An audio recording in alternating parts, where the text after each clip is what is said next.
Sir ನನ್ನ ಹೆಸರು Bharat OM ಅಂತ ಸರ್. ಸರ್ ನಾನು ಬಸವ ಮಾರ್ಗ ಫೌಂಡೇಶನಲ್ಲಿ ಸರ್ ಈಗ 3ನೇ ವರ್ಷ ಸರ್ ನಂದಿದ್ದು. ಸರ್ ನಾನು 2 ವರ್ಷದಿಂದ ಸರ್ ಬಸವ ಮಾರ್ಗ ಫೌಂಡೇಶನಲ್ಲೇ ಇರ್ತಾ ಬರ್ತಿದ್ದೀನಿ. ಸರ್ ನನಗೆ ಬಸವ ಮಾರ್ಗ ಫೌಂಡೇಶನಿಂದ ಬಿಟ್ಟೋಗೋದು ಅಂದರೆ ಸರ್ ಒಂಥರ ಸಂಕೋಚ ಸರ್. ನನಗೆ ಬಸವ ಮಾರ್ಗ ಅಂದರೆ ಸರ್ ನನ್ನ ಒಂದು ದೇಹದಲ್ಲಿ ಸರ್ ಒಂದು ಆತ್ಮನ ಹೆಂಗೆ ಬೇರ್ಪಡಿಸೋಕ್ಕೆ ಕಷ್ಟ ಆಗುತ್ತೋ ಸರ್, ಆ ಥರ ನನ್ನ ಬಸವ ಮಾರ್ಗ ಫೌಂಡೇಶನ್ನಿಂದ ಸರ್ ನನ್ನ ಬೇರ್ಪಡಿಸೋಕ್ಕಾಗಲ್ಲ ಸರ್. ಅಷ್ಟು ನಾನು ಬಸವ ಮಾರ್ಗದೊಳಗೆ ಮುಳುವಾಗಿದ್ದೀನಿ ಸರ್.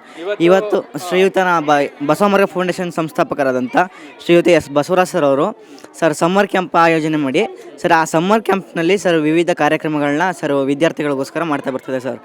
ಅದರಲ್ಲೂ ಈ ದಿನ ಸರ್ ನಾಟಿ ಕೋಳಿ ಮುದ್ದೆ ಸ್ಪರ್ಧೆನ ಇಟ್ಟಿರು ಸರ್. ಅದರಲ್ಲಿ ಸರಿ ಸುಮಾರು 40ರಿಂದ 50 ಮಕ್ಕಳು ಸರ್ ಭಾಗವಹಿಸಿ ಸರ್ 30ಕ್ಕಿಂತ ಹೆಚ್ಚು ವಿದ್ಯಾರ್ಥಿಗಳು ಸರ್ 3 ಮುದ್ದೆನ ಜಾಸ್ತಿ ತಿಂದಿದ್ದಾರೆ ಸರ್. ಬಸವರಾಜ್ ಸರ್ಗೇನೆ ಸರ್ ಇವಾಗ ಸರ್ ಒಂಥರ ಕನ್ಫ್ಯೂಸ್ ಆಗಿದೆ ಸರ್, ಯಾರಿಗೆ ಪ್ರೈಸ್ ಕೊಡಬೇಕು ಯಾರಿಗೆ ಬಿಡಬೇಕು ಅಂತ ಸರ್. ಸರ್ ಅವರು ಒಂದು ಏನೋ ಸರ್ ಒಂದು ಟಾರ್ಗೆಟ್ಗೆ ತರಿಸಿದ್ರು ಮುದ್ದೆನ ಸರ್, ಅಷ್ಟು ಖಾಲಿಯಾಗಿ ಸರ್ ಇನ್ನೂ ತರಿಸುವಂಥ ಒಂದು ಹಂತಕ್ಕೆಲ್ಲ ಹೋಗಿತ್ತು ಸರ್. ಸಾಂಬಾರು ಹೇಗಿತ್ತು ನಾಟಿ ಕೋಳಿ? ಸರ್ ಸಾಂಬಾರು ಸಕ್ಕತ್ತಾಗಿತ್ತು ಸರ್.